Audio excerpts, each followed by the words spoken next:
Hi friends, welcome to relax recipes. Puri உப்பெல்லாம் வர்றதுக்கு நிறைய டிப்ஸ் கேள்விப்பட்டிருப்பீங்க. ரவை சேர்த்துக்கோங்க பூரி உப்பெல்லாம் வரும் அப்படின்னு சொல்லுவாங்க. நெய் சேர்த்துக்கோங்க புஷ்ஷுன்னு இருக்கும் பூரி அப்படின்னு சொல்லுவாங்க. இன்னும் கலராக வர்றதுக்கு மாவில் கொஞ்சம் சர்க்கரை கலந்து பிசைஞ்சுக்கோங்க பூரி கலராக கிடைக்கும் அப்படின்னு சொல்லுவாங்க. இது எதையுமே சேர்க்க தேவையில்லைங்க. கோதுமை மாவில் வெறும் உப்பும் தண்ணியும் மட்டும்தான் விட்டு பிசைஞ்சுக்க போகிறோம். புஷ்ஷுன்னு பூரி உடனே தயார் பண்ணிடலாம். இது எப்படி பண்ணலாம் அப்படின்னு பார்க்கலாம். இதுக்கு நீங்கள் நிறைய டிப்ஸ் எல்லாம் ஃபாலோ பண்ண வேண்டியது இல்லைங்க. ஒரு சில விஷயங்களை நீங்கள் கவனிச்சுக்கிட்டாலே போதுமானது. முதல்ல பூரிக்கு தகுந்தாப்புல ஒரு பூரி மசாலா ரெடி பண்ணிடலாம். உருளைக்கிழங்கு மசாலா பண்ண போகிறோம். 4 உருளைக்கிழங்கு மஞ்சத்தூள் உப்பு போட்டு வேக வச்சு எடுத்துருக்கேன். ப்ரெஷர் குக்கரில் 4 விசில் வச்சு எடுத்துக்கோங்க, கரெக்டாக இருக்கும் உங்களுக்கு. தோல் எடுத்து இந்த மாதிரி 1-2 உதுத்து வச்சுக்கலாம். ஒரு பேனில் எண்ணெய் விட்டுக்கலாம். நம்ம நல்லெண்ணெய் வேணால் நல்லெண்ணெய் விட்டுக்கோங்க, இல்லை ரிஃபைண்ட் ஆயில் சேர்த்துக்கோங்க. ஒரு 2 பெரிய வெங்காயத்தை ஸ்லைஸ் பண்ணி எடுத்து வச்சுக்கோங்க. கொஞ்சமாக கடுகு உளுந்தம்பருப்பு கடலைப்பருப்பு போட்டு தாளிச்சுக்க போகிறோம். விருப்பப்படுறவங்க சீரகம் இல்லை மசாலா வாசம் பிடிக்கிறவங்க சோம்பு கூட சேர்த்துக்கலாம். நான் இன்றைக்கி அதெல்லாம் சேர்த்துக்க போகிறதில்ல. கடுகு உளுந்தம்பருப்பும் கடலைப்பருப்பும் மட்டும் போட்டு தாளிச்சுக்கிறேன். கடுகு நல்லா பொரிஞ்சாக்கில் நம்ம கொஞ்சமாக கருவேப்பிலை சேர்த்துக்கலாம்.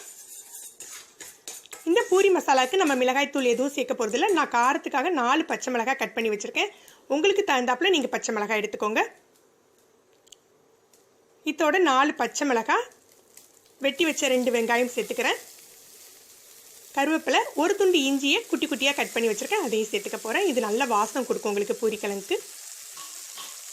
இதை எண்ணெயில் நல்லா வதக்கிக்கலாம். ரொம்ப பொன்முருவலாலாம் வதங்க வேண்டியது இல்லைங்க. பச்சை வாடை போய் வதங்கினாலே போதும். ஏற்கனவே உருளைக்கிழங்குல நம்ம மஞ்சள் போட்டு தான் வேக வச்சுருக்கோம். இருந்தாலும் மசாலாவுக்கு கொஞ்சமாக மஞ்சள் தூள் சேர்த்துக்கோங்க. ஒரு 1/4 டீஸ்பூன் அளவுக்கு மஞ்சள் தூளும் பெருங்காயத்தூளும் சேர்த்துக்கலாம்.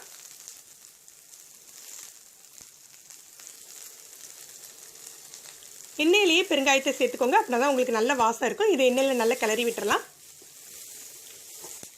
வெங்காயம் வதங்கின பின்னால் நம்ம உதுத்து வச்சிருக்க உருளைக்கிழங்கை சேர்த்துடலாங்க.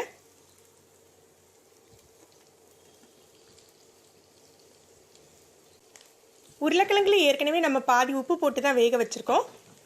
இப்போ மசாலாவுக்கு தேவையான அளவு உப்பு சேர்த்துக்கலாம். முதல்ல கொஞ்சம் வெங்காயத்தோடு புரட்டி விட்டுட்டு தேவையான அளவு உப்பை சேர்த்துடலாம். இதை நல்லா மிக்ஸ் பண்ணி விட்டுருங்க. இப்போ நீங்கள் மசால் தோசை பண்ண போகிறீங்க, இல்லை கட்டியாக உருளைக்கிழங்கு மசாலா பண்ண போகிறீங்க அப்படின்னா இந்த மாதிரி நல்லா வதக்கி எடுத்து வச்சிடலாங்க. இப்போ நீங்கள் கிரேவி டைப்பில் கடையில் ரெஸ்டாரண்ட்டில் கொடுக்குற மாதிரி உருளைக்கிழங்கு மசாலா பண்ண போகிறீங்க அப்படின்னா இதோட 1 கப் தண்ணி சேர்த்துக்கோங்க. 1 கப் அளவுக்கு தண்ணி சேர்த்துட்டு கடலை மாவு 1 டீஸ்பூன் எடுத்துக்கோங்க. 1 டீஸ்பூன்லேருந்து 2 டீஸ்பூன் கடலை மாவு எடுத்து அதை ஒரு 1/4 கப் தண்ணியில் கரைச்சி இதில் சேர்த்துக்க போகிறோம். அது எதுக்கு அப்படின்னு சொன்னீங்கன்னா உங்களுக்கு எல்லாமே சேர்ந்து ஒரு கிரேவி பதத்தில் ரெஸ்டாரண்ட்டில் கிடைக்கிற மாதிரி உருளைக்கிழங்கு மசாலா கிடைக்கும். கட்டி இல்லாமல் 1-2 ஸ்பூன் கடலை மாவை கரைச்சி இதோட சேர்த்துக்க போகிறோம். தனியாக உருளைக்கிழங்கோட நீங்கள் கடலை மாவை சேர்த்துடாதீங்க. கடலை மாவு சீக்கிரமாக கட்டி ஆகிடும், இன்னும் மசாலா ரொம்பவே கட்டி ஆகிடும். அதனால் 1 கப் தண்ணி சேர்த்துட்டு தான் நீங்கள் கடலை மாவை கரைச்சி சேர்த்துக்கணும்.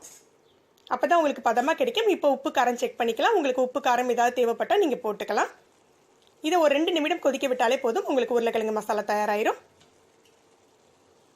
இப்போ நம்ம பூரிக்கு மாவு பிசைஞ்சிடலாம். நான் இங்கே ஒரு 2 கப் கோதுமை மாவு எடுத்து வச்சுருக்கேன். தேவையான அளவு உப்பு சேர்த்துக்கோங்க. வேறு எந்த பொருளுமே நம்ம சேர்க்க போகிறதில்ல. எண்ணெயோ நெய்யோ ரவையோ எதுவுமே சேர்க்க போகிறது இல்லைங்க. நீங்கள் சோளா பூரி மாதிரி ஸ்பெஷல் பூரி பண்ணுறதா இருந்தால் மட்டும்தான் உங்களுக்கு அந்த சர்க்கரை ரவையெல்லாம் தேவைப்படுங்க. ஏன்னா அதெல்லாம் மைதாவில் பண்ணுவோம். கோதுமை பூரிக்கு நீங்கள் அது எதுவுமே சேர்க்க வேண்டாங்க. தண்ணியை விட்டு கட்டியாக பசைஞ்சிக்கிட்டாலே போதும். நிறைய பேர் என்ன பண்ணுவாங்க, பூரிக்கு மாவை பிசைஞ்சு வச்சுட்டு மசாலா ரெடி பண்ண பிறகு பூரியை போட ஆரம்பிப்பாங்க. அந்த மாதிரி பண்ணாதீங்க. ஏன்னா பூரி மாவை நம்ம ஊற வைக்க கூடாதுங்க. செஞ்சு பிசைஞ்சு எடுத்த உடனேயே நம்ம பூரி சுட ஆரம்பிச்சிடணும். பொதுவாக 2 கப் நீங்கள் மாவு எடுத்தீங்க, அதாவது 2 கப் நிறைய கோதுமை மாவு எடுத்திருந்தீங்கன்னா 1 கப் அளவுக்கு தண்ணி உங்களுக்கு கரெக்டாக இருக்குங்க. அதாவது 1க்கு பாதியை விட கொஞ்சம் கம்மியாக அந்த அளவுக்கு இருக்கும். நீங்கள் அந்த மாதிரி அளவு பார்த்து கூட விட்டுக்கலாம். இல்லது உங்களுக்கு ஏற்கனவே பிசைஞ்சிருப்பீங்க இல்லையா, அந்த அளவில் கூட தண்ணி விட்டு கட்டியாக பிசைஞ்சுக்கோங்க. கையில் ஒட்டுற மாதிரி இருந்ததுன்னா கொஞ்சம் மாவு சேர்த்து பிசைஞ்சுக்கோங்க. என்ன சேர்க்கணும் அப்படின்னு அவசியம் இல்லைங்க.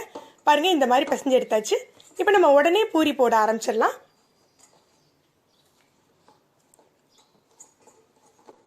இதே மாவை கூட நீங்கள் சப்பாத்திக்கு யூஸ் பண்ணலாங்க. நீங்கள் சப்பாத்தி போடுறதா இருந்தால் ஒரு 1/2 மணி நேரம் போல் இதை ஊற வச்சுக்கோங்க. இப்போ நம்ம சைஸுக்கு தகுந்தாப்புல சிறு உருண்டைகளாக உருட்டி எடுத்துக்கலாம். உங்களுக்கு பூரி எந்த சைஸ் வேணுமோ அந்த அளவுக்கு உருட்டிக்கோங்க. பொதுவாக பெரிய பூரியாக போடுறதோட மீடியம் சைஸ் பூரி நல்லா உங்களுக்கு பொங்கி வரும். மொத்தமாக அவ்வளோ மாவையும் திரட்டி வைக்காமல் ஒரு 4-5 பூரியாக நம்ம போட்டு வச்சுட்டு கூட பொரிச்சு எடுத்துக்கலாம். நம்ம இன்னைக்கு மாவு தொட்டு தான் பூரியை போட்டுக்க போகிறோம். சில பேர் எண்ணெய் தொட்டு கூட பூரி பரத்திப்பாங்க. அந்த மாதிரி கூட பரத்தலாம் நீங்கள். அப்படி பரத்துனீங்கன்னா ஏற்கனவே நம்ம வந்து பூரியை வந்து எண்ணெயில் பொரிக்க போகிறோம். இன்னும் எண்ணெய் தடவி நீங்கள் பூரி போட்டிருந்தீங்க அப்படின்னா பூரி கொஞ்சம் எண்ணெய் குடிச்ச மாதிரி இருக்குங்க. இதுவே மாவை தொட்டு நீங்கள் பூரி போட்டிருந்தீங்கன்னா பூரி ரொம்பவே லைட்டாக இருக்கும். சில பேர் சொல்லுவாங்க மாவு தொட்டு போடுறதுனால எண்ணெயில் வந்து அந்த மாவு உதிருது, அதனால எண்ணெய் அழுக்காகுது அந்த மாதிரி சொல்லுவாங்க. அந்த மாதிரி சமயங்களில் நம்ம பூரியை பொரிக்கிறதுக்கு முன்னால் லேசாக கைகளில் தட்டி விட்டு பொரிச்சாலே போதும். எக்ஸ்ட்ரா மாவு ஏதாவது ஒட்டிட்டு இருந்தால் அது உதிர்ந்துடும். இந்த சைஸ்லேயே போட்டுக்கோங்க, உங்களுக்கு நல்ல புசு புசுன்னு வரும் பூரி. பொதுவாக பூரி வந்து நல்ல முங்கி பொரியணும், அதனால நீங்கள் விடுற எண்ணெய்க்கு தகுந்தாப்புல நீங்கள் பூரி சைஸ் போட்டுக்கோங்க. எண்ணெயை நம்ம காய வச்சிடலாம். பூரி போட்டுட்டு இருக்கையிலேயே எண்ணெய் காயட்டும். எண்ணெய் நல்லா காஞ்சிருந்தால் தான் பூரி உடனே உங்களுக்கு உப்பலாக வருங்க.